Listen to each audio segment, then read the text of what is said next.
పుదీనా వేయాలి, కొత్తిమీర వేయాలి, మళ్ళీ వేసి బాగా కలపాలి.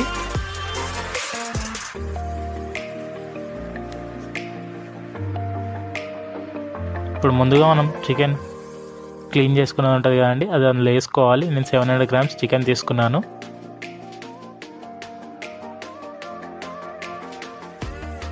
మంచిగా క్లీన్ చేసుకొని వేసుకోవాలి. వేసాక మంచిగా కలపాలి.